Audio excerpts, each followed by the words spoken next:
para compartir una buena conversación con Camila Almendra.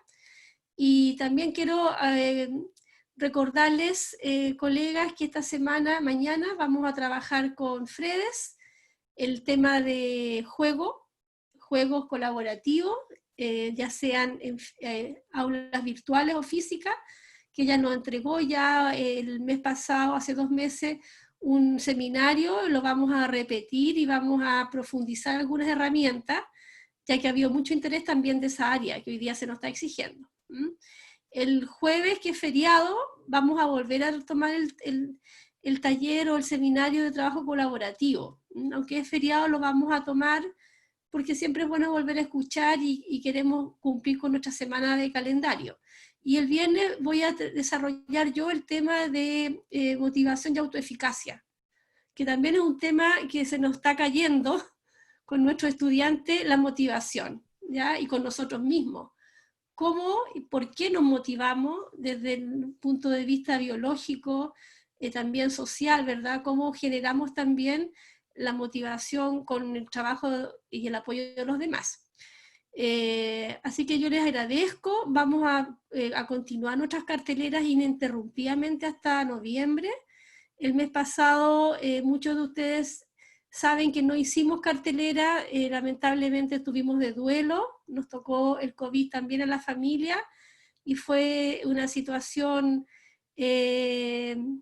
importante de retraerse en la reflexión, que no solamente nos sucede a nosotros como familia, sino que también a otras familias que están no solamente con las pérdidas humanas, sino que también con las pérdidas del trabajo, de la dignidad. Por eso es que estas conversaciones, colegas, son más que hablar de un tema, son hablar de la vida. Y ustedes saben que esta fundación es una fundación familiar. No somos una empresa ni somos una fundación que tenga expectativas de posicionarse en un mercado, ¿ya? El mercado que nosotros queremos simplemente es el mercado de los profesores, es el grupo de los profesores, es generar redes con los profesores. Le decía a Alberto que grabe la reunión, porque ahora. Entonces, esperen, colega. Entonces, ha sido importante también que ustedes nos conozcan, porque nosotros no somos más que profesores sensibilizados, movilizados y buscando otros profesores que tengan los mismos patrones de intenciones hacia la vida, y conversar sobre diversos temas. Como ustedes bien saben, hemos ido desarrollando temas, quizás partimos con temas separados, pero los temas se nos han ido juntando, porque la verdad es que están todos interrelacionados los intereses que nos mueven.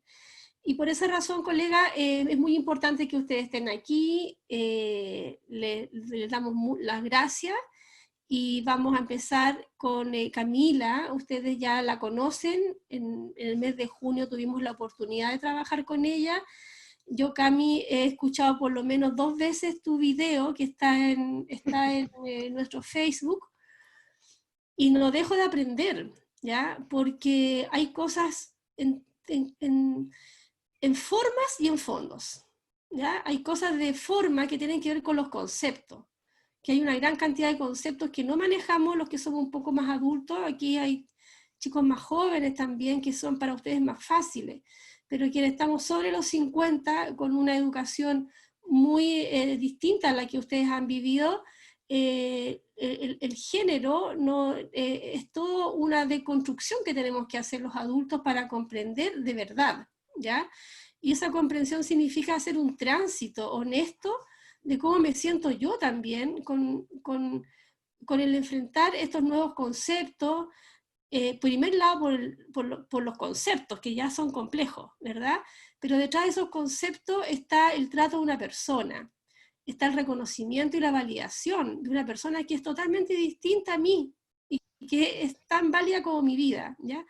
Y qué bonito, yo he pensado, porque la vez pasada, Cami, tuvimos una profesora que te hacía las preguntas de una chicoquita de kinder, me acuerdo, que tenía una característica, no sé cómo se llama, un síndrome, una característica de expresión sexual, tampoco sé cómo se dice exactamente, y la colega se hacía la pregunta, porque esa niñita ya estaría como en quinto básico, cuarto básico, y se hacía la pregunta cuán bien o cuán mal lo había hecho, dentro de sus propios prejuicios, herramientas que tenía disponibles. Entonces, es súper importante que nosotros entendamos que caminar hacia una educación integral en género, en diversidad, es también incluir dentro de todo el espectro de la inclusión, porque cuando hablamos de inclusión, de educación inclusiva, generalmente hablamos de nuestros estudiantes con necesidades educativas especiales, pero la inclusión es más que eso, ¿ya? El incluir, sí, estamos en un mundo muy distinto.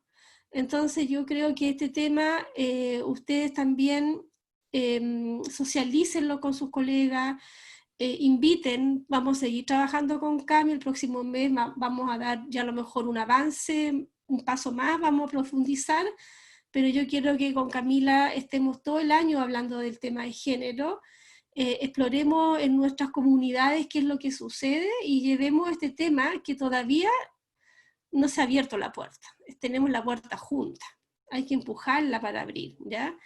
Y en este momento de pandemia, de sensibilización en que estamos, necesitamos que, eh, que el nuevo mundo donde nos reencontremos sea un nuevo mundo para todos y para todas y para todes. Así se dice, Cami. Claro, sí. Entonces yo les quiero dejar a Camila, ella es profesora, está vinculada con la área de las ciencias sociales, la literatura, el castellano, ella trabaja en la Universidad Austral, ella vive en Valdivia y además es la encargada del programa de género de la comuna de Payaco, tiene mucha experiencia y muchos conocimientos y mucha sensibilidad en este tema. Así que Cami, comparte tu pantalla y empecemos. Eso. ¿Se ve bien? Está por venir. Ahí ya, ahí estamos, súper. Bueno, No sé primero si agradecerle. ¿Sí? ¿Comienzo? Ya. Bueno, primero agradecer obviamente a la Fundación Educación, a Claudia, Loreto, a Javier, que finalmente, como dicen ustedes, también son un núcleo familiar y que siempre han puesto como la mirada a diversificar también lo que concebimos como educación, aun cuando los temas también nos involucren, como hacer un intercambio de saberes, y yo también he aprendido un montón de la fundación, y ha sido también una experiencia súper enriquecedora para mí ser parte también de la fundación en este momento, y que me siento también parte de ella. Como les comentaba Claudia, mi trabajo principal es en Payaco, yo soy coordinadora del programa de género, sexualidad y afectividad, del Departamento Administrativo de Educación Municipal. Es decir, conozco 12 realidades de establecimiento y he tenido la oportunidad también de poder viajar a otros contextos educativos en el país para poder como conocer desde educación básica, universitaria, estas temáticas en género y sexualidad desde mi área, que es como más un área humanista, pero también trabajando con matronas, con sexólogas, sexólogos del tema, con gente del área médica, o sea, siempre desde una mirada más transdisciplinaria, y desde una metodología también del intercambio de saberes, vinculando esos otros saberes que son también la experiencia o los saberes situados también dentro de una comunidad local. Para comenzar, me gustaría saber si alguna o alguno de ustedes participó del taller anterior. Sería bueno saberlo, porque vi unas caras conocidas. Sí, me dicen. Ya, genial. Entonces, yo tengo la presentación de la vez anterior, pero podemos ir profundizando algunos aspectos y yo voy a estar súper atenta al chat. O sea, ustedes me van diciendo cómo podrías profundizar en este tema o cómo lo abordamos, o simplemente como somos tan pocas personas, eh, sacan el micrófono nomás y me preguntan, ¿vale? Para que hagamos más entretenida la dinámica, y a mí, yo no soy como mucho de la exposición, a mí me gusta más como la conversación, pero ustedes saben que aquí hay que adaptarse a todos los medios, y además que tampoco quizás no lo hubiésemos podido hacer de otra forma, considerando que tenemos gente de Santiago, de Frutillar, de Osorno, así que vamos a tener que acostumbrarnos igual a esto, porque el tema de la videollamada llegó para quedarse, así que hay que aprovecharla. Ah, ya, Marco no participó, perfecto, entonces súper bien que haya partido con el mismo taller, porque la Isabel de Linares, súper. Tengo pendiente ir a Linares por ahí en algún momento. Quiero conocer Linares por una amistad que tengo añosa por allá. La Bueno, esperamos. gracias, Marco. Me encanta conocer ciudades de Chile, así que yo voy donde me inviten. Una vez Vale. estuve haciendo un taller en Codegua y fue muy entretenido porque tampoco, solamente lo había escuchado de nombre, imagínense, conocer también como realidades docentes de Codegua, el intercambio entre el sur y la zona centro. Cuento que es maravilloso eso, como de ir descentralizando también las pedagogías. Ujú. Ya. Ah, mira, de Coquimbo. Hola, Maca. Súper. Genial. Entonces parto desde cero y las personas que ya han participado me harán así como preguntas de, esto no lo entendí la vez pasada, ¿podrías profundizar? O quiero saber más de este tema. Así que lo dejo súper así como a la libertad de ustedes. La primera pregunta que uno se tiene que realizar es ¿qué es el género? Ya, eso es como la típica, porque siempre se dice como primero que es el género femenino y masculino, los géneros. O se habla de la solidaridad de género entre las mujeres. O es que tienes que ser solidaria con el género. Así como apoyarnos entre nosotras, entre el género femenino. De hecho, el carnet de identidad dice género femenino, masculino. Las cortinas. Siempre también me pregunto, digo, ¿qué es el género? Ah, las cortinas, cortina y menaje. No.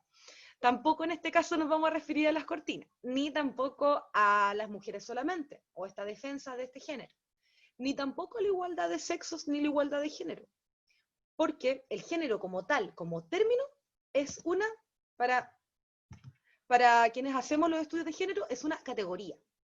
Es una categoría para observar una realidad. Es, por ejemplo, cuando nos ponemos los ojos con respecto a, hoy en día, un tema que ha surgido mucho con el tema del racismo. ¿Se han dado cuenta que hoy en día, por ejemplo, están cuestionando películas antiguas? Incluso lo que el viento se llevó, la tele, dicen como, ¡ay no, pero es que ahora nos dimos cuenta que esto era racista! Lo mismo con el tema de la categoría de género. Uno se pone esta gafas y se dando cuenta y dice, oye, pero esto, claro que era discriminatorio, pues a mí no me parecía nada terrible porque era normal en mi casa o era normal en la tele pasar eso. Por ejemplo, no sé, pues, el programa Solteras y Solteros sin Compromiso, esos gigantes en los años 2000 o fines de los 90, antiquísimo. Y uno, súper natural, pero quizá hoy en día las organizaciones de diversidad sexual dirían que son muy machistas o homofóbicos o quizás que otros epítetos, porque la única orientación del deseo era entre mujeres y hombres. Nada más. ¿Se dan cuenta? Pero en ese tiempo era súper natural. Ahora ya no es natural. Como que uno dice como, no, po, porque no todas las mujeres les gustan los hombres ni a los hombres les gustan todas las mujeres. Entonces, pero en ese tiempo no nos parecía algo malo, entre comillas, o algo que hubiese que ponerle ojo. Lo mismo quizás con todas estas películas que en algún momento no se pensaron de que eran racistas, pero lo eran. Pero porque esas mismas personas que se sentían discriminadas no tenían voz para poder decirlo. Por eso surgió también la categoría de género desde las mujeres, porque eran las mujeres las que estaban consideradas como en un estadio subalternizado, como desigual, quienes dijeron, oye, miremos al mundo desde esta perspectiva. Ustedes quizás como desde su posición privilegiada de varones, en ese tiempo hombre, occidental, blanco, quizás jamás se hubiesen dado cuenta, quizás ese productor de Sábado Gigante, siguiendo con mi analogía, quizás era un heterosexual o quizás, no sé, pues quería vender y sintió que era la forma. Pero la categoría de género nos permite ponernos unas gafas para darnos cuenta de que en realidad la vida es mucho más compleja que solamente un género femenino y masculino. Es decir, que lo que se hace, lo que conforma el ser mujer o lo que conforma el ser hombre, la cultura y los factores históricos operan gravitantemente en quienes somos. y no solamente el tema del género, sino también podríamos verlo en el tema de nuestro origen étnico, lo racial, en este caso la racialización, lo racista que es nuestra cultura, lo podríamos ver también en la geografía. No es lo mismo ser estudiante en Coquimbo que ser estudiante en Vitacura, que son dos comunas en el país, pero sumamente distintas en realidades también. Y así el género se suma a una serie de paradigmas o de categorías en el fondo para observar la realidad. Y una de las precursoras en esto es Simone de Beauvoir, que en el año 1949, dentro de la filosofía existencialista, dice, no se nace mujer, se llega a serlo. O sea, hay todo un aparataje cultural por encima, que puede ser también atribuible a los hombres, como lo vamos a ver, que conforma esto que pensamos como lo femenino y lo masculino, o mujer u hombre como si fueran dos polos opuestos. Por eso les llamo a ponerse la gafas violeta. Esto no se me ocurrió a mí, se le ocurrió a Gemma Lienas, que se refiere a este término como una forma metafórica de ver el mundo. ¿Y qué nos va a permitir, por ejemplo? Darnos cuenta de qué se trata el currículum oculto.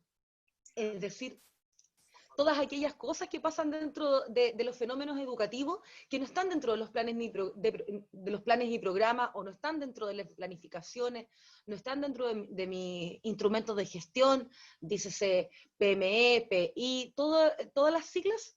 El currículum oculto está ahí operando, pero no está en nada escrito. Pero, por ejemplo, sí se nota la disposición de la sala.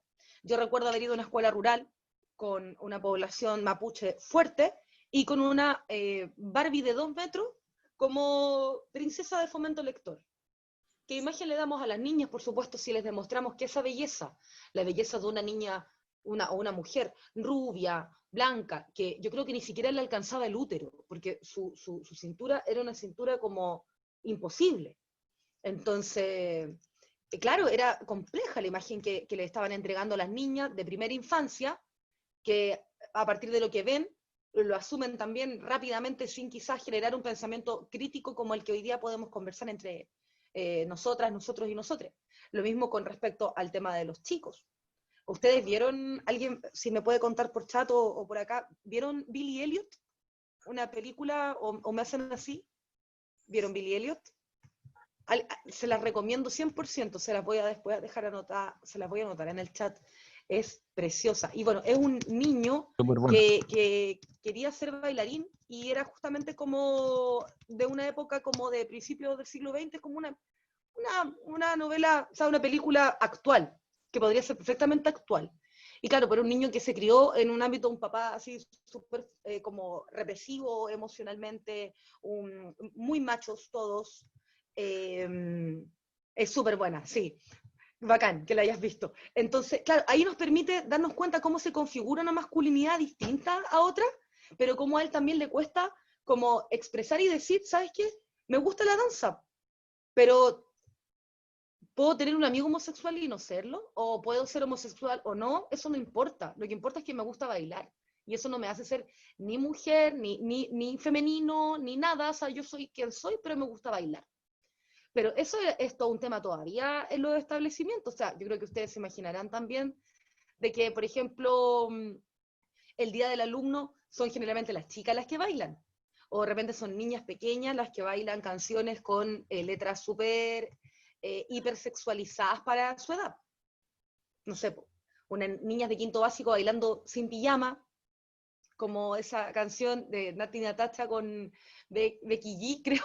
No sé, pero sí, parece que son las dos chicas, pero bailándola ahí como, y claro, tú dices como, pucha, las chicas, no una cosa moral de que esté bien o mal, sino que hay procesos de la educación sexual que deben vivirse bajo ciertas edades, que el cuerpo debe socializarse en otro espacio, sobre todo un espacio educativo, de otra forma. ¿Cómo desde la escuela nos empezamos a preocupar de eso? ¿Cómo empezamos a educar sexualidades integrales, saludables, lindas, con autocuidado? ¿Cómo educamos el tema de género para que niñas, niños, niñes, que seres que no se identifiquen ni como hombres ni como mujeres que hay dentro del espacio educativo, puedan crecer con la libertad de no sentirse como atiborrados de estas otras imágenes que les decía, de las princesa Disney, que hoy en día han cambiado un poco el relato de Disney, pero esta princesa canónica de Disney, o por ejemplo, que te manden a la niña a limpiar la pizarra y a los niños a levantar la silla, lo típico, porque los niños son los que tienen fuerza y las niñas son las que tienen como más habilidades manuales, por ejemplo. Esas cosas son parte del currículum oculto. Por lo tanto, el currículum es siempre ideológico, dice Apple, en Ideología Currículum. Es un muy buen libro. Y que la escuela es parte de la socialización del género. O sea, la escuela tiene arte y parte dentro de todo este juego que hay. No es nuestra responsabilidad, no es nuestra culpa, tampoco, no nos atribuyamos pesos, pero sí somos responsables y sí podemos ser parte de una acción para que la infancia, la adolescencia, crezcan con más herramientas para su libertad y autonomía. Que no significa necesariamente ir contra de la familia o ir contra de una infancia, no sé, de vulnerarla, todo lo contrario. De hecho, cuando uno hace clase de educación sexual en curso, los niños, varones sobre todo, ven pornografía desde los 9 años aprox, cuando tienen acceso a internet rápido. O sea, eso es así. Van a averiguar sí o sí por internet o con sus pares que están tanto más desinformados que ellos y ella. El inicio de las relaciones sexuales es cada vez más a corta edad. Entonces, son todos esos factores que hay que considerar a la hora de educar. Y esta galletita, que no se me ocurrió a mí, sino que es de un creador que hizo esta galleta de Gingerbread Person, que es alguien estadounidense. Nosotras la hicimos en peluche y la rellenamos después con algodón y le hicimos velcro en la parte Hija, del cerebro, del corazón, de la parte del sexo. si quieres puedes ocupar el compu, el otro. No es para mí, ¿cierto? No, colegas, pongan sus micrófonos en silencio. Gracias. Ya. Que yo aquí voy a Entonces, esperar. el tema de la galletita nos sirve, por ejemplo, para explicar cuáles son las dimensiones que involucran una categoría de género. Y aquí quiero que me pregunten, por favor, si quedan con alguna duda, porque es lo que conversaba Claudia, de que surgió una duda justamente al respecto a uno de estos términos. Nacemos, ¿cierto? Y nosotros tenemos una carga biológica que es asignada al nacer, por supuesto, si es que yo tengo vulva o tengo pene o una cierta, los cromosomas, hasta la hormona. Hay hartos factores en la biología que juegan para mi asignación sexual, tanto como femenina o masculina o hembra y varón. Pero también hay un espectro de personas que es no menor, que son dentro del espectro de personas intersexuales. Antiguamente se les llamaba hermafroditas, porque las personas hermafroditas eran aquellas personas que se les veía que tenían genitales ambiguos, que podía ser, por ejemplo, un clítoris más desarrollado, un micropene, y decían, no es ni hombre ni mujer, hermafrodita, y a veces, por ejemplo, incluso se les llegaba a cercenar sus partes, impidiendo un trabajo, o sea, una vida erótica, una posibilidad de descubrirse, decisiones súper arbitrarias en su infancia. O sea, eso era muy violento. Hoy en día, por ejemplo, en Alemania existe un tercer sexo. Se le permite que mucha gente de este espectro intersexual se pueda también categorizar a sí misma como un tercer sexo.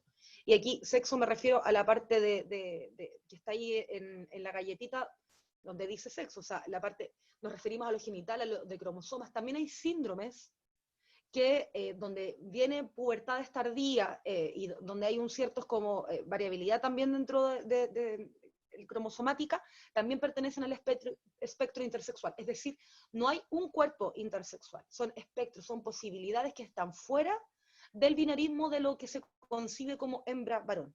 Y tiene que ver con lo biológico específicamente. Por eso es que el género se basa en ciertos roles que se juegan sobre un cierto papel que sería la biología. O sea, aquí está mi asignación biológica y todo lo que yo pongo aquí encima es mi disfraz de género.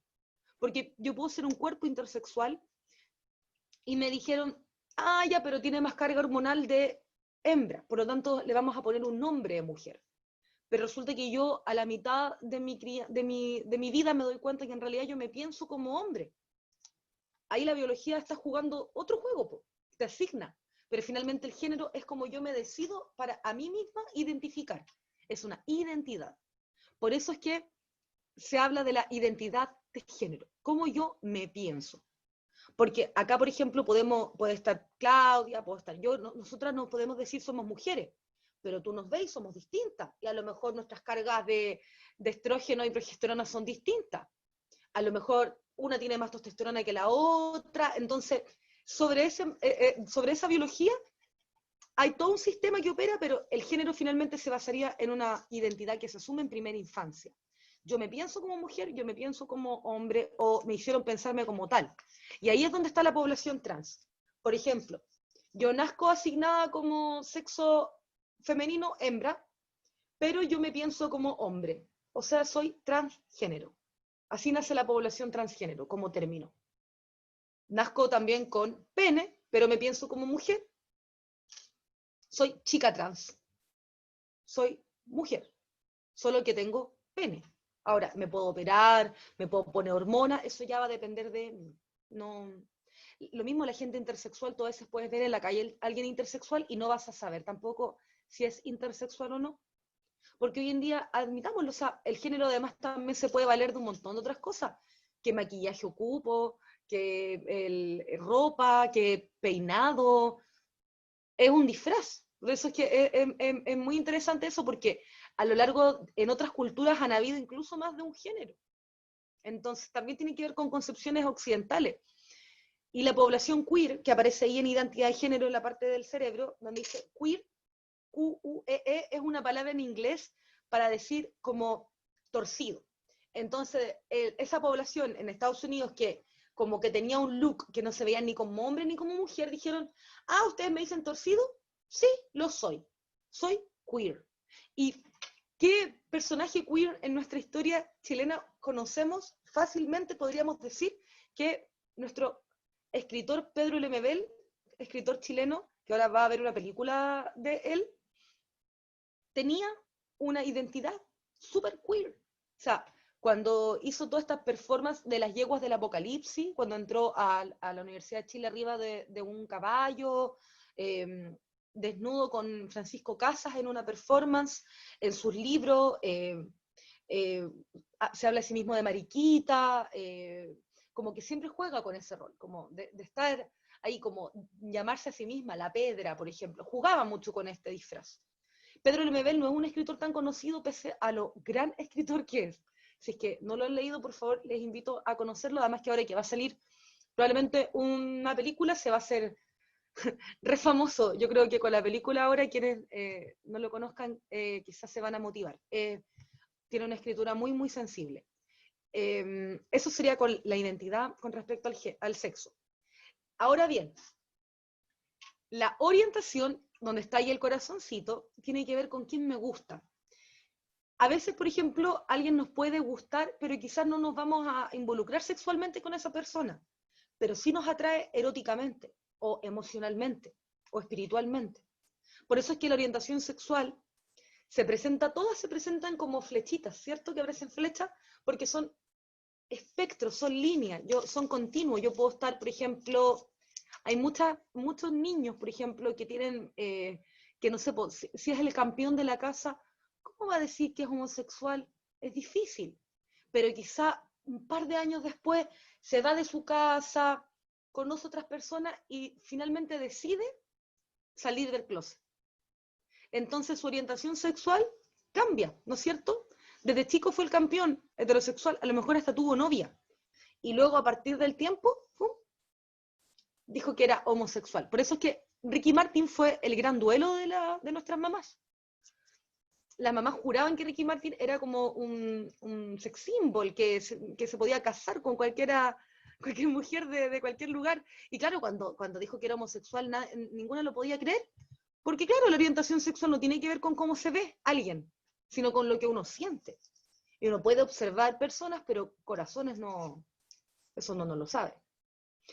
Distintas a la expresión, por eso es que el género tiene tantas categorías que les decía, son 4, la identidad de cómo me pienso, el sexo de cómo me asignan, la biología, la orientación de quién me gusta, pero la expresión es como yo me veo.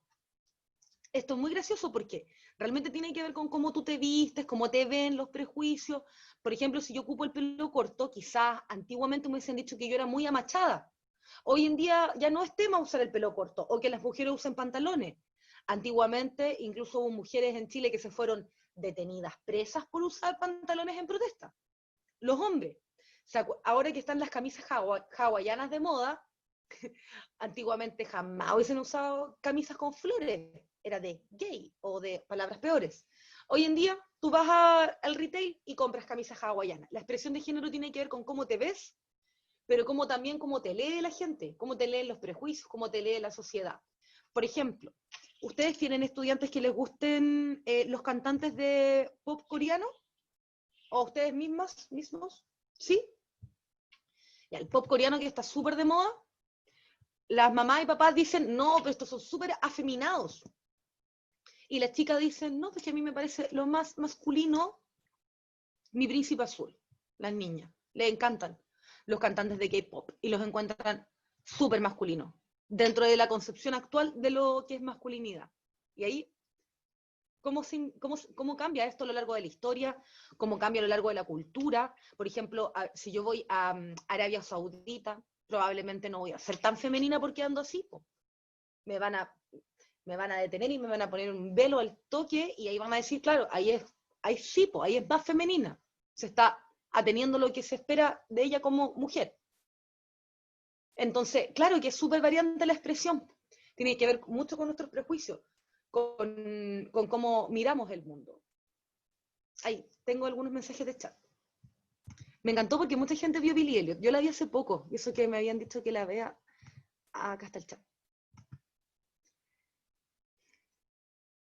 Sí, sería ideal que el closet no existiese, pero lo cierto es que los cambios culturales son súper lentos. Yo en Payaco llevo 6 años trabajando. Lento el trabajo en Payaco.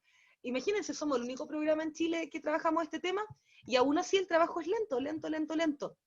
Pero yo creo mucho en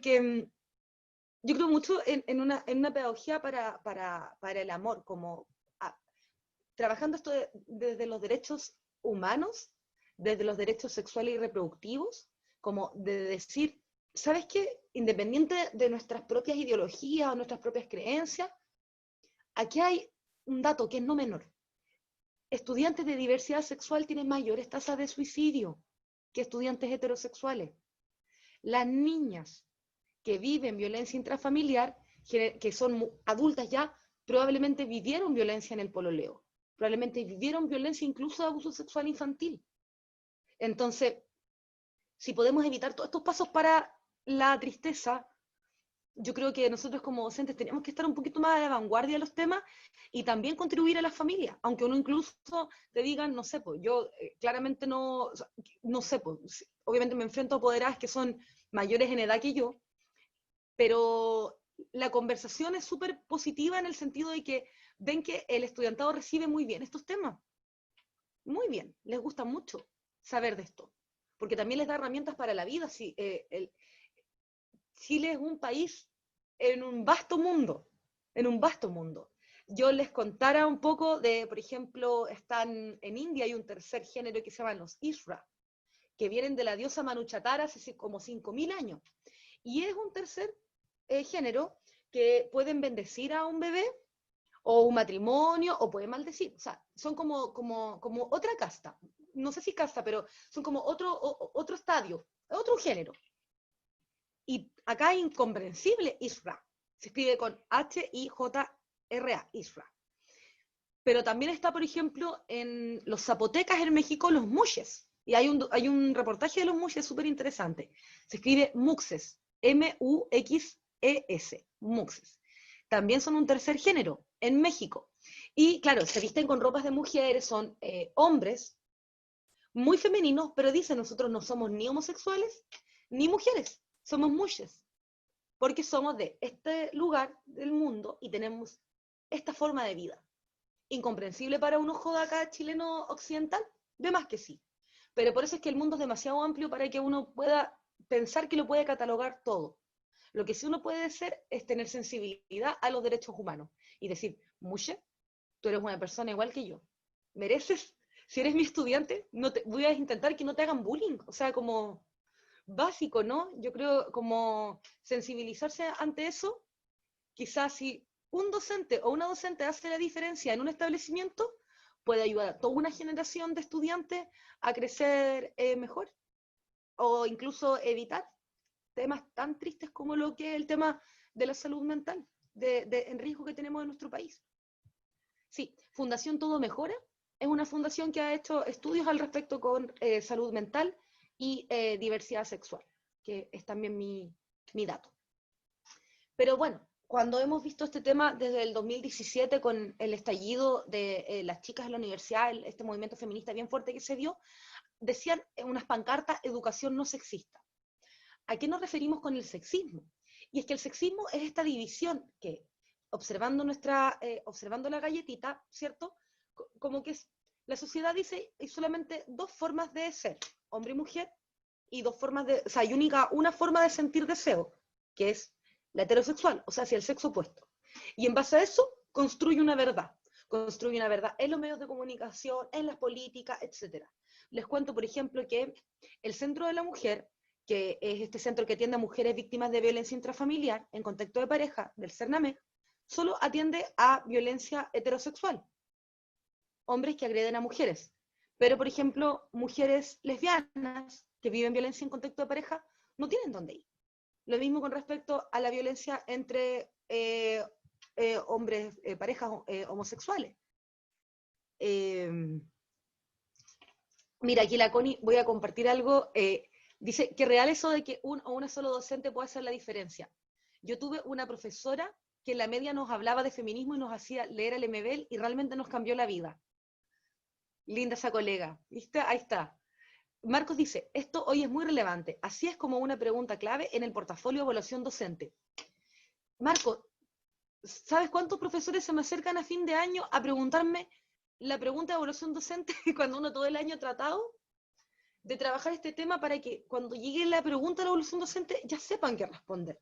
O sea, como bien tú dices, que no esperemos al instrumento que nos mida para poder empezar a trabajarlo. Pero claro, efectivamente, gracias a que surgió eso, lamentablemente hay profesores que han dicho como, oh, tengo que empezar a trabajar esto en clase, que debería ser en todo orden de cosas, incluso en el punto de vista de la interculturalidad o lo que hablábamos en un principio, como qué importancia es lo de ser inclusivo. Y claro, y en este tema del sexismo es brutal porque nos afecta a todas y todos, los seres humanos. A mí me da mucha pena, sobre todo a los niños pequeños, digo, porque los hombres ya se pueden terapiar, pero los niños, cuando les dicen, reprime tus emociones, no llores, y rompen una play, o rompen el vidrio, o no saben cómo abordar una separación de sus papás, un divorcio, por ejemplo, o la muerte de un ser querido, o que se sientan solos, porque todos los seres humanos nos hemos sentido solos o solas. ¿Cómo tenemos que enseñar mecanismos de autocontrol mediante la represión? ¿Qué es esto de la caballerosidad? Que se les enseña también que yo puedo ser caballerosa con un niño también, o sea, como que la caballerosidad debería ser como una condición humana de hacer sentir bien a la otra persona, abrirle la puerta o ayudar, solo podemos hacer tanto hombres como mujeres, ¿no es cierto? No como de un solo lado. Esta agresividad, tendencia al dominio, un aspecto afectivo poco definido, que tengan que ser racionales, este tema de, por ejemplo, de trabajar mucho el tema de la aptitud de las matemáticas, pero en comprensión lectora están muy mal los niños, y están mal en comprensión lectora porque justamente no se les ha conectado con esta posibilidad de poder equivocarse, de poder ser falibles, de poder soñar, de poder imaginar. La castración emocional en los niños en primera infancia es notoria. Y muchas veces no es la escuela, es el papá que lo sienta junto a él en las noches a ver televisión con él.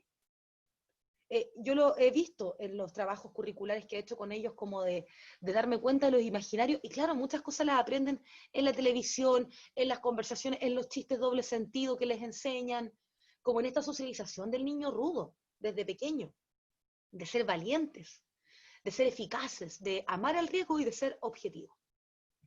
Por supuesto que esto nadie lo es, me refiero de que este es el peso de la masculinidad que cae sobre cualquier niño que crece, de alguna u otra forma. Hay niños que crecen más libres que otros, por supuesto, y se nota, pero hay otros que realmente crecen con mucho peso, y donde también la clase social está muy metida ahí. Por ejemplo, esto en el campo. hacer labores de fuerza, a veces niñas que quieren estar más en la cocina con la mamá o quieren estar haciendo la... Me acuerdo de una familia que me preguntó estaban muy preocupados porque al niño le gustaba tejer, si se podía transformar en un gay, estaban y como en un gay como en un artículo indefinido, así como un gay, así como, no sé, yo no puedo ser pitoniza de saber qué orientación sexual va a tener su hijo, pero créame que lo único que va a lograr es tener lindas bufandas, así como lindos sombreros, lindas chombas, así como que aprenda a tejer es maravilloso. Como, y de hecho es mucho mejor que los niños canalicen su energía porque les permite después, cuando es el desarrollo de la pubertad, toda esa explosión de hormonas que tienen, que no saben dónde canalizarlas, más que en la pornografía clásica o en las conversaciones que tienen con sus amiguitos, si es que tienen pasiones, cosas que hacer que les motive, van a tener mayores energías y otras también gavetas emocionales de su vida para poder tener factores protectores también. Entonces, súper importante el desarrollo emocional en los niños, sobre todo en primera infancia. En adolescencia todavía estamos a tiempo. Creo que ya en el mundo adulto yo haría derivación a terapia psicológica. Creo que ya ahí es más difícil. Pero en cuanto por eso yo creo, yo no me rindo en la infancia. Creo que ahí se puede trabajar harto y necesitan expresar sus emociones, como que buscan esos espacios. Y bueno, ahí, símbolo de masculinidad de los 90 y 2000, yo creo que ahora ya no, yo tendría que poner ahora un cantante de K-pop, como les comentaba, pero Antonio Banderas para profesoras y mamás todavía representa un símbolo de masculinidad. Claro, yo no sé, si yo he visto a llorar a Antonio Banderas en alguna peli, quizás cuando es el gato de Shrek, pero siempre es como muy fuerte, muy protector, y claro, los perfumes y todo esto que lo rodea también como varón. Y miren, incluso se sienta de forma distinta a ella. Él se sienta con las piernas abiertas, con con una actitud igual de seguridad, de que ocupa gran parte del sillón. Esto es como en una lectura ya más semiótica, y ella se sienta con las piernas cruzadas, como ocultando algo. Quizá un ocultamiento también de la sexualidad, porque si se fijan, él aparece muy desparramado dentro de esa silla, y ella muy inquieta. Esto pueden utilizarlo en lenguaje y comunicación en la asignatura, o sea, en la parte de publicidad, sirve mucho. Yo ocupo Hot Wheels versus comerciales de Little Mommy, hago análisis de colores, mensaje, eslogan, y vamos viendo los imaginarios. O sea, aquí claramente se nota una gran diferencia entre cómo se sienta un hombre y cómo se sienta una mujer. ¿Ven? Que la posición de ella es bien incómoda en realidad. Y donde tiene la llave, ella la tiene como cruzadita. Él la tiene así como acá, muy fácil de abrir. En cambio, a ella le va a costar más abrir la llave de su perfume. No. Ahí habría que hacer su propio análisis, hasta en los colores, ¿ven? ¿Qué rol se le endosa a las mujeres desde que nacen y en la sociedad? Insisto, no es que seamos así, nadie nace violento, nadie nace débil. Esa es la gracia del tema del género, sino que estamos como jugando a qué roles te van poniendo como desde que naces. Y a las mujeres, claro, se les educa más dentro de esta inestabilidad emocional, bajo la premisa de que a las mujeres nadie las entiende o que las mujeres somos más complejas.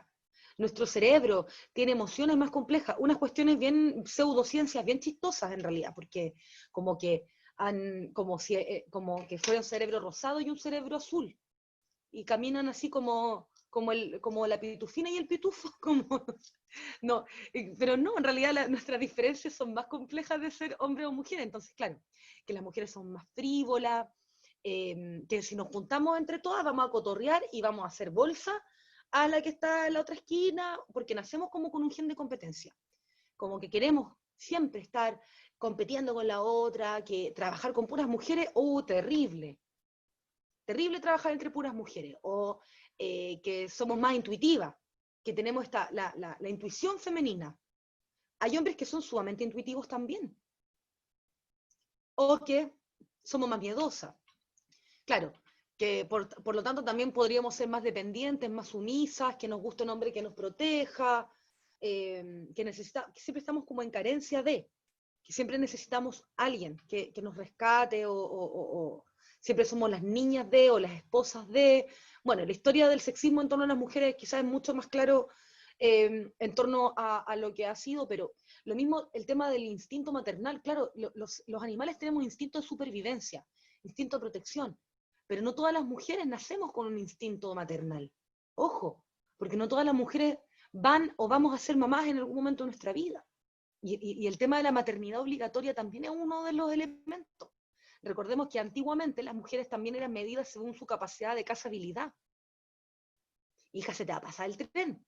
Acuérdense que ser la solterona de la familia era el gran fracaso familiar. O no poder tener hijos. Entonces, hoy en día ya eso es menos. Pero todavía pasa, sobre todo en los extractos populares, por ejemplo, donde las mujeres creen que a través de casarse con un hombre o emparejarse de alguien que las pueda mantener, incluso enguaguándose, ¿cierto? Para que, no sé, por la pensión, qué sé yo, como todos estos juegos también tienen que ver justamente con nuestra propia crianza. Esto de que en algunas poblaciones todavía ser mamá te da un cierto estatus. En estudiantes, por ejemplo. Yo eso lo he visto, no es algo, no es una cosa masiva, pero todavía existe este tema de que un hijo también me puede sacar de las condiciones horrorosas en las que vivo en mi familia, tipo Cenicienta.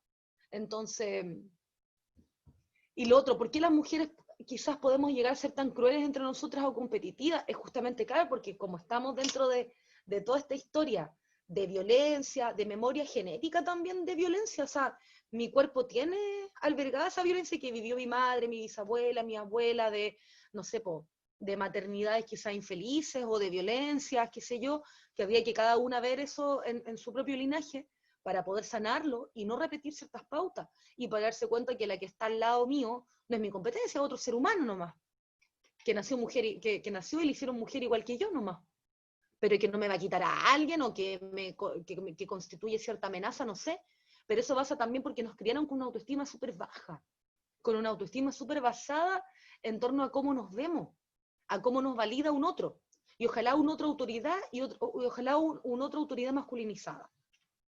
Súper complejo, pero lamentablemente en la práctica nos damos cuenta que es así. Ahí entramos en los estereotipos. Exacto, Marcos. Todo esto lo que hace es marcar los estereotipos.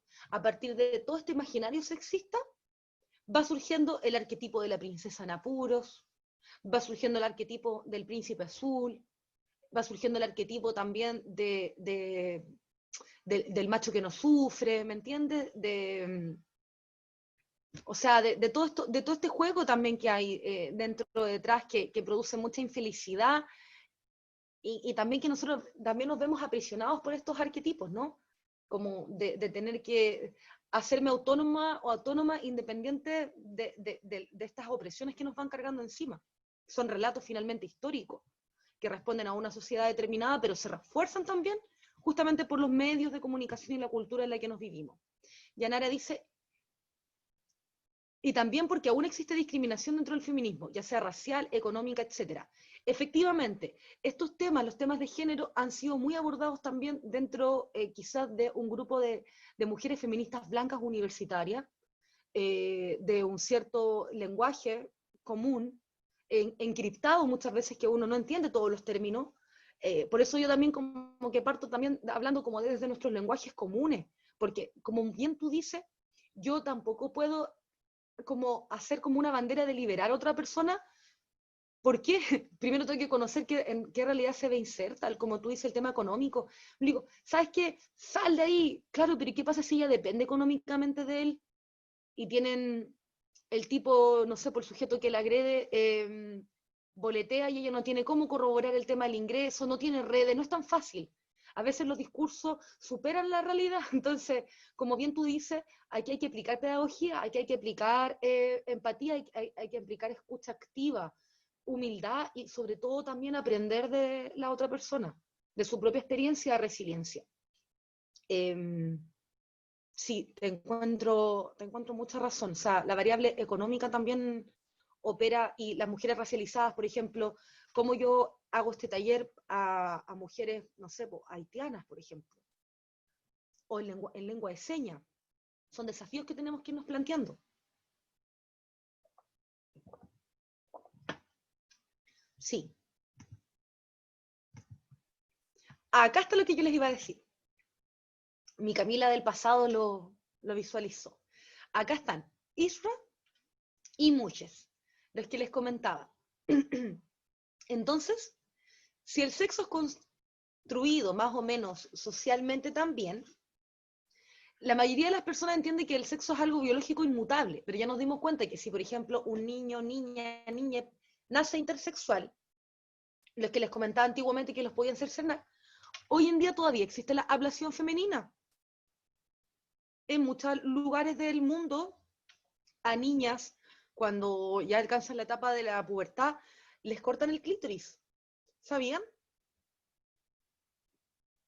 La mutilación genital femenina, búsquela. De hecho, la ONU tiene incluso un día internacional contra la mutilación genital femenina, la ablación. Entonces, claro, el sexo es una construcción biológica, pero también opera muchos factores culturales. Entonces, por eso es que nosotros les explico que también a este sexo, que estaría lo biológico, igual por supuesto que hay diferencias que pueden ser transformadas. Y aquí, por ejemplo, tengo 2 experiencias de otras culturas, distintas a la occidental, donde existen otros géneros, como Isra en India y en México muchos, que ustedes pueden averiguar, buscar en Google, o también invitar a sus estudiantes a buscar. En varias culturas se ha dado esto, así que para que busquemos. Y lo que hablábamos de los estereotipos, y con respecto a los mandatos de la masculinidad, aquí hay un psicólogo que hay varios que han trabajado este tema, pero yo les recomiendo este que se llama Alfonso Hernández Rodríguez, y que claro, yo aquí lo sintetizo obviamente, pero se espera que del varón, y que eso también como después pesa a la etapa ya más adulta, se espera que sea el que mande, el que dirija, el que tome las decisiones, el jefe de la familia que provea económicamente y proteja. Imagínense qué pasa con un jefe de familia, y suena súper antiguo el jefe de familia, pero qué pasa con un jefe de familia que se sienta así como tal, cuando queda cesante, le cuesta un mundo empezar a buscar pega, a veces se subsumen en la depre por un tiempo, yo lo he visto harto, en hartas ocasiones. O, por ejemplo, ¿qué es este entendimiento del éxito? Y claro, ¿y qué significa para un hombre que no calce en esto tener todo este paraguas de la masculinidad que nunca se logra? Si nadie nunca logra ser ni el mejor hombre ni la mejor mujer esperada por la sociedad. Nadie lo logra, nadie lo logra. Ahí está el secreto del género, que los estereotipos son siempre inalcanzables. Incluso para la chica que tú le puedes decir, oye, pero tú, ¿por qué te quejas si tú eres... De hecho, yo lo he escuchado en conversaciones entre chicas, a veces tú eres tan linda, y la niña que es linda, entre comillas, tiene súper baja autoestima. Porque claro, como que en realidad son siempre cánones inalcanzables. Siempre. Entonces, y ahora, ¿cómo lo vemos esto dentro de educación? Que es la pregunta que nos podríamos hacer. Bueno, en el currículum, en la mayoría de las bases curriculares del Mineduc está colocar la atención al tema de la igualdad entre hombres y mujeres, pero en las orientaciones didácticas son muy pocas las que aparecen. Hay unos planes de orientaciones para la incorporación de los planes de sexualidad afectiva y género en la escuela, pero hay otras orientaciones para el trabajo con personas lesbianas, bisexuales, trans e intersex, pero son un par de actividades, pero todavía falta didácticas que digan cómo trabajar este tema realmente en el aula, o cómo formamos a docentes en las universidades para que ya entren con las herramientas suficientes para el trabajo. O sea, aquí falta un montón. O sea, a nivel curricular todavía muy deficiente. O sea, es súper irrisorio, que bueno que dijo el Marco lo de la evaluación docente, porque es súper fuerte que te evalúen el tema de discriminación de género, pero resulta que no te han dado ninguna posibilidad de capacitarte en torno al tema de forma veraz, atingente a tu contexto cultural, no sé, pues como que te diga tú, ya te entrego esta herramienta para que después lo evaluemos cómo lo has hecho. O sea, te cae este indicador, y más encima, como es un tema tan sensible para nuestra sociedad, al final quizás puede generar incluso mayor rechazo que convocatoria el tema que te midan el tema de género. O sea, imagínense, para mí que yo trabajo este tema y estoy todo el rato tratando de convencer de que trabajemos este tema porque es importante, que después les llegue un indicador casi punitivo, porque ahora no va a ser vinculado a su evaluación, si es que les va mal, si es que les va bien, sí les vas a ayudar a la evaluación docente. Pero imagínense más adelante cuando sea punitivo, así como va a generar mayor, o sea, porque estos son cambios culturales, tienen que ver con procesos mucho más lentos que una evaluación de medición cuanti. Para mí tiene que ver con un tema de sensibilización primero, de concientizar, de trabajar lentamente en base al ensayo y error, porque esto cruza nuestras vidas inevitablemente. O sea, yo puedo trabajar el tema en el currículum perfecto, pero si soy una profesora que vivo violencia intrafamiliar después de clase, se va a notar en mi cuerpo que hay algo ahí que no me hace sentido dentro de lo que estoy enseñando, o me va a hacer un propio ruido. Lo mismo, he descubierto profesores que salen con estudiantes, estupro, y obviamente no querían trabajar el tema cuando uno les hace talleres, porque les toca su vida personal, y en este caso está tocando el privilegio que tiene de poder salir con estudiantes de enseñanza media o de universidad, lo que sea. Entonces, claro que es complejo. Tengo aquí. Exacto. El marco, exacto, claro, es que el tema de género y educación sexual no puede ser punitivo, tiene que ser convocante y tiene que ser liberador, incluso para quien está enseñando, porque es un proceso que estamos tan atrás como país, que tenemos que partirlo quizá más que desde indicadores de evaluación, sino de propuestas para formación docente en el tema, con facilidades horarias, con entregas de didáctica, con refuerzos también positivos, o sea, irlo viendo también desde ese ámbito. La gestión escolar lo mismo, o sea, una cosa es que estén los instrumentos de gestión, pero otra cosa es también cómo se aplique, o qué tanto de recursos pongo en esto. Ya, yo hago un plan, pero ¿tengo recursos asociados para llevar a cabo mi plan de sexualidad afectiva y género? O están los espacios entregados para eso, o solo tengo orientación y la mitad de la clase porque la otra mitad es organizarla completada. ¿Cuáles son las facilidades que tengo? La disciplina.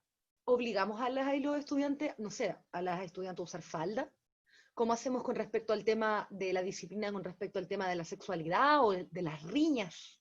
Estas peleas que se causan de repente por un chico o una chica, ¿cómo está este tema de la disciplina? El deporte, lo mismo, los juegos. ¿Cuánto del recreo yo le doy para que jueguen los niños, niñas, niñas?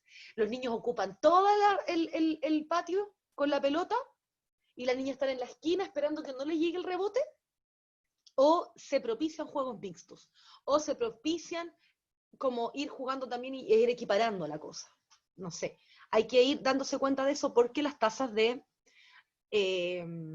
sedentarismo son mayores en las mujeres que en los hombres, ¿ah? Con el paso del tiempo. Sobre todo por la ocupación del tiempo, pero eso es otro taller que podríamos hablar de trabajos no remunerados. Y en torno al tema de la sexualidad es lo mismo, ahí podríamos también ir cortando paño con respecto a ese tema de, por ejemplo, las clases de educación sexual. Yo tengo un súper taller y abordo prevención de embarazo adolescente, infección de transmisión sexual, y llevo a la matrona que entregue un preservativo. Check. Listo mi plan de educación sexual. No, pues faltan hartas cosas ahí. Falta la autoestima, falta el placer, falta el autodescubrimiento, los estereotipos, cómo operan. Hay niñas, chicas, que no ocupan, por ejemplo, preservativo en su primera relación sexual porque les da cosa, entre comillas, ¿sí? Les da cosa lo que les vaya a decir con el chico con el que salen, yo digo chicas, chicos, son muy sureñas, pero como el chiquillo, como le dicen claro, son dos, una niña y un niño de, no sé, octavo básico, ni siquiera son pololos, salen primera vez, tienen relaciones sexuales anales, ella no sabe si sigue siendo virgen o no y está súper asustada porque la otra semana va a la matrona, con la mamá. O sea, ahí, primero el mito del himen. ¿Se comprueba la virginidad? Jamás. La virginidad tampoco existe. O sea, no, por eso el himen puede ser elástico, se puede romper, puede no existir. La matrona tampoco puede ver eso, como no lo puede ver tampoco la conversación entre la matrona y la mamá, la hija, tampoco se da dentro de esa dinámica de esa forma. O sea, también y ahí uno va descubriendo, dice como, puta, no basta entonces con la clase de mostrarle el herpes genital o el sífilis, la gonorrea y mostrarle fotos que dan terror, porque son como de repente clases de como casi doctrina del shock. ¡Ah, genital! ¡Ah, no, qué feo, qué feo! Ah, pero para eso, abstinencia, condón. No, no, la sexualidad es mucho más compleja. Operan factores también de que esta otra persona me gusta. Quizás es la única persona a la cual yo le voy a gustar durante toda mi vida. Quizás yo no le voy a gustar a otro chico. Eso piensan las adolescentes. Eres mi pareja única, es que yo no voy a poder tener a alguien más como él nunca más. Por lo tanto, si él no quiere usar condón, yo no voy a usar. O el chico, no, es que me da cosa ir al consultorio porque la hermana de la amiga de mi mamá trabaja en el consultorio. Entonces, yo no voy a ir a pedir condones porque no sé qué, o en el video porno que me compartió mi amigo, era así la relación sexual, por lo tanto yo pienso que es así.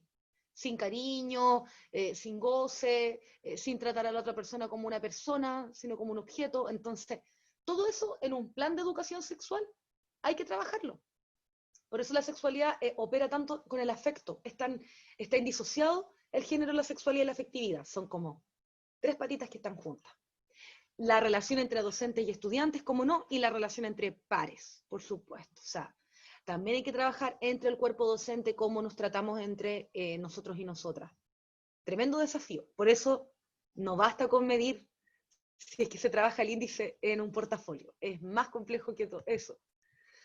Y hay que dejarlo como tal. Claro, efectivamente el Mineduc entrega ciertos lineamientos dentro de esto para trabajar la temática, la ley de inclusión escolar, la ley de salud desde el 2010, que había que empezar a informar acerca de los métodos de anticoncepción, de preservativo, pero entre el Ministerio de Salud y el Mineduc, como que nunca quedó claro de quién era la responsabilidad primera durante ese año.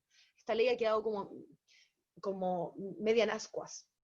Claro, luego vino este tema de los planes, que había que implementarlos en la segunda reforma educativa de Bachelet, y claro, llegaron estas orientaciones, en convivencia escolar se empezó también a nombrar que este tema se trabaje, surgió la ley Zamudio, que es la ley 20.609, hubo una circular de superintendencia el 2017 para trabajar con niñas, niños y jóvenes trans, que también tiene un problema porque implica que tenga el apoyo de su tutor o su tutora legal. Y la cantidad de estudiantes trans sin apoyo de su familia es gigante, es tremenda. Entonces también ahí nos apunta otro problema, que todas estas políticas son súper adultocentristas. Están súper pensadas como del profesor o de esta gestión escolar o de esta familia que tiene a un cuidado, a un niño, niña o adolescente súper globalizado, multimedial, inteligentes, resilientes, de los cuales también tenemos que empezar a aprender y a empezar a escuchar y a tratar como sujetos de derecho. Y por otra parte también en las bases curriculares que yo les nombraba están estas intenciones también que se nombran. Bueno, eso sería como a muy forma resumida esta introducción, por supuesto con la intención de que podamos ahora como dialogar en lo que queda de tiempo. Maximiliano me dice, claro, yo creo que en eso de los preservativos se les debe dar la confianza a los alumnos, alumnas para que los puedan solicitar. El que muchos tienen temor al que dirán es un tabú muy fuerte. Eso es una práctica muy buena, colega. El tema de los preservativos, que ustedes tengan canales de comunicación con estudiantes y digan, con el profesor Maximiliano yo me puedo acercar con él porque él me va a entregar preservativos de forma confidencial, no me va a juzgar y me los va a entregar. Porque en el CESFAM se pueden conseguir de forma gratuita, pero no todos y todas van a ir al CESFAM. En el liceo donde yo trabajo, o sea, de los que yo visito, hay un dispensador de condones. Por supuesto que fue después de años también de concientización con la familia, quizás ahora comenzar también con tener un lugar donde ellos pueden ir a buscarlos, y ellas. Acuérdense que ahora están los condones femeninos, y los condones femeninos son sin látex, y se pueden colocar como hasta 5 horas antes de la primera relación sexual. Entonces también tienen una facilidad y autonomía para las mujeres bien alta. Incluso también de la Seremía de Salud, incluso también tienen la posibilidad de comprar hasta lubricantes. que es lo que le pasa a muchas, porque estas cosas no se hablan en la sexualidad adolescente, con respecto al tema del vaginismo, de la lubricación, de la importancia del afecto, de que no es 2 cucharadas y a la papa, yo le digo a los chicos, así como, no, la niña no, tú no la tocas y tienes 5 orgasmos. ¿O sabes acaso de lo que es el orgasmo de las mujeres? ¿O conoces solamente el orgasmo de los hombres porque es el que más se habla? Y en relaciones hetero. Todas esas cosas hay que irlas conversando, y claro, una pregunta que siempre me dicen, pero ¿cómo no te da risa a ti? ¿O cómo no se te ponen a reír los chicos y chicas? Ya, obvio, se van a poner a reír al principio. Yo dejo así como ya 1 minuto para que se rían. Y después le digo ya, a ver, pene, pene, pene, pene, listo, fin, fue, ya dije la palabra. ¿O quieren que les diga pirulín? ¿O chichi? ¿O les hablo con las palabras? ¿Somos suficientemente grandes para hablar así? Sí, profesora. Ah, genial. Entonces yo puedo tener una conversación con ustedes. Genial. Y como que les interesa disponerse a esa información preciada que a lo mejor no van a volver a tener de otro adulto o adulta que les va a mirar a los ojos y les va a decir, eres un cuerpo sexuado y tienes derecho al placer. El placer es un derecho humano, porque es un derecho sexual y reproductivo y es un derecho humano. Por eso les contaba sobre la ablación femenina o la mutilación genital femenina, este tema que le cortan el clítoris a las niñas, es en contra de los derechos humanos, porque además es en contra del derecho al placer, que es un derecho humano. Yo debo tener el derecho al saber que mis zonas erógenas no son solamente como en base a una penetración, y donde los niños de, por ejemplo, 13 años están incursionando en relaciones sexuales cuando ni siquiera han alcanzado la madurez del desarrollo emocional, psicológico, físico, para tener relaciones sexuales íntegras, lindas. Entonces, experimentan por curiosidad, pero finalmente terminan como viviendo procesos mucho más ingratos en torno a ese descubrimiento sexual, que es los que podrían tener tomándose las cosas con más calma, pero con mayores herramientas y pudiendo conversar del tema. Lo mismo el tema del sexting, el intercambio del pack. Hoy en día se da mucho esto del intercambio de material con contenido pornográfico entre niños y niñas menores de edad, que es ilegal, es almacenamiento de contenido pornográfico. El sexting, el sexting se escribe sex y viene de la mezcla entre sex y texting, que es como textear, que se los voy a mandar aquí, sexting y pack. El sexting es, por ejemplo, ya, claro, te voy a utilizar a ti de ejemplo.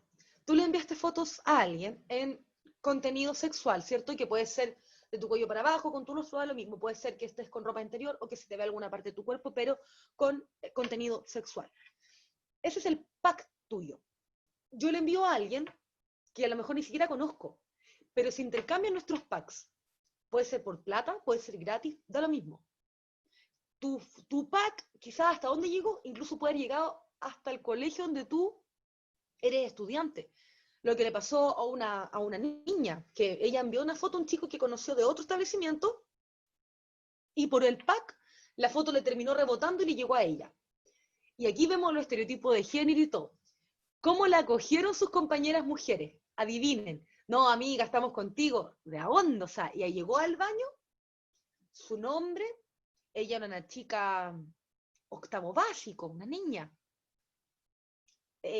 Tal nombre es una papá, nada, ningún apoyo, nada, no tenía apoyo.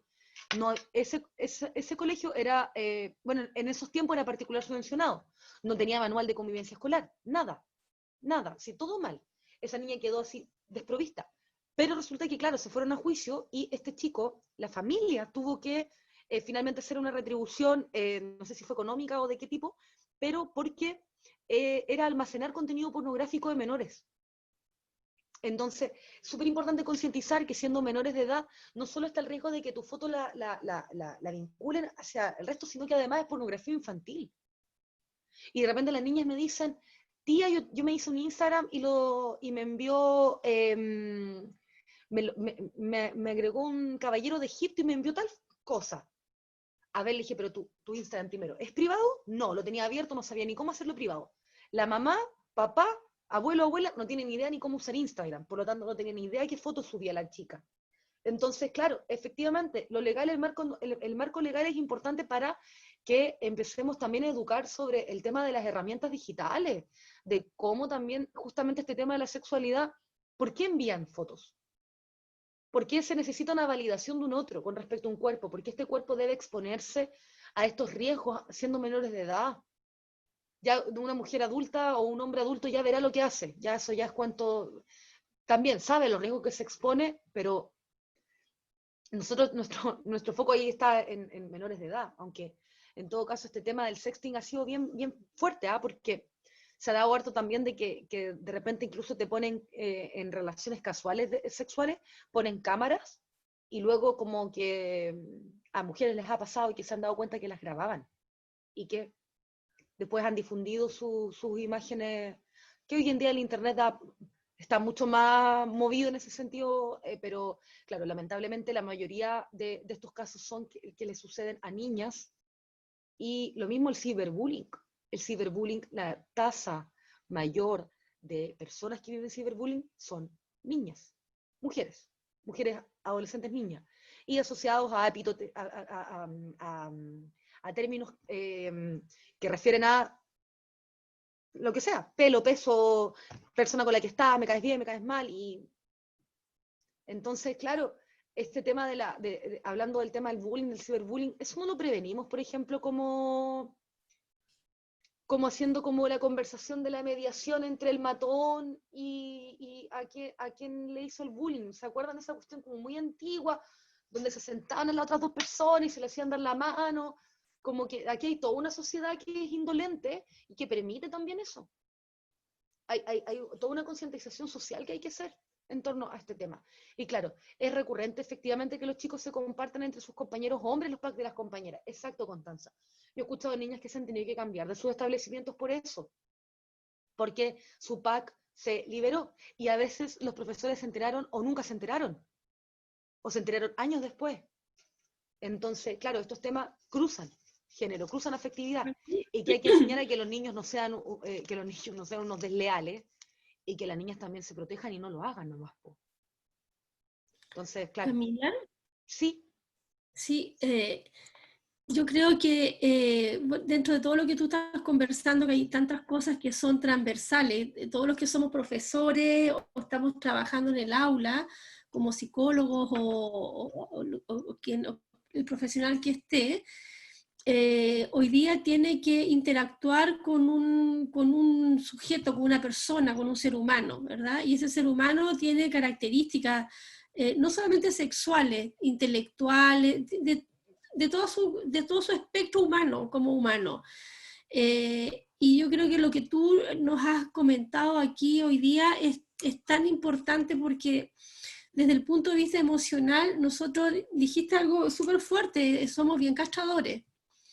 Y hoy día, y los últimos años en educación, hemos entrado en la onda, también por esta falta de educación, de que no podemos tocarnos, que no se puede tocar a los niños, que nos van a acusar de abuso sexual, y hemos entrado en esta psicosis colectiva de que ahora la gente no se puede tocar porque me van a acusar.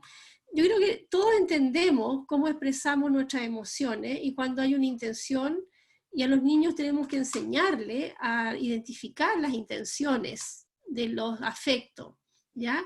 Porque hay un límite, el afecto puede ser muy lascivo, a lo mejor sin tocarte y solo con mirarte, ¿ya? Hay miradas que queman, hay miradas que incomodan, tanto para los hombres como para las mujeres, ¿ya?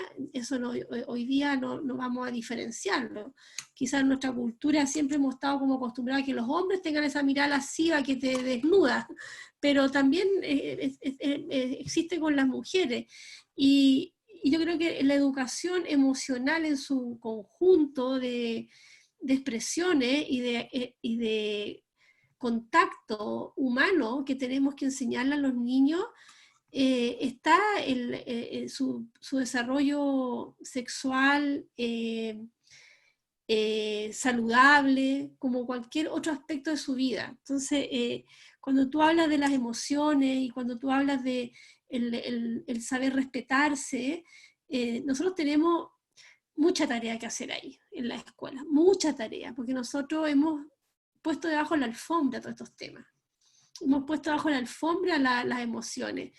Y hoy día desde las neurociencias, lo vamos a ver el viernes en el seminario que trabajemos, vamos a ver que en nuestra vida todo es emoción. Todo nuestro comportamiento está sustentado por una base emocional.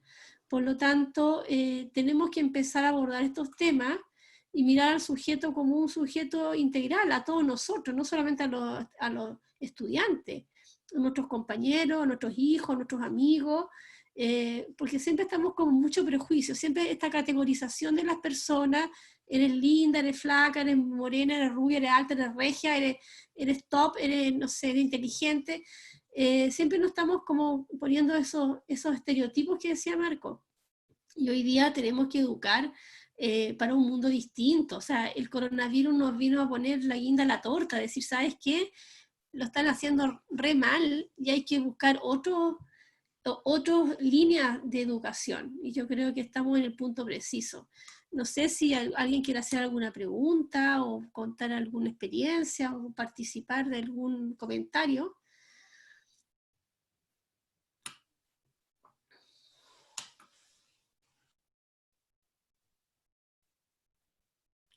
Quedaron todos calladitos. Buen tema, ¿o no? ¿Cómo ven su escuela ustedes con este tema? ¿Cómo se sienten ustedes? No es fácil, no es fácil. No es No, no es fácil, fácil. no. No, Primero para nada. tienes tú que entender la inclusión desde un punto de vista, no sé, yo pienso desde mi ignorancia en estos temas. Yo creo que, yo he pensado muchas veces que nuestro afán de categorizar las cosas a las personas, dejamos categorías estereotipadas, ¿ya? Y como nosotros no tenemos una relación con la diversidad tan fluida, la diversidad la categorizamos. El niñito tanto, el diagnóstico del niñito Asperger, el niñito no sé cuantito, el niñito acá, el niñito gay, el niñito trans, no sé cuántas categorías. Al final, cuando nosotros saquemos toda esa categorización, vamos a poder tener una vida un poquito más fluida con nuestras interacciones humanas, porque vamos a estar mirando al sujeto, la persona, el ser humano que está detrás de una experiencia corporal fortuita.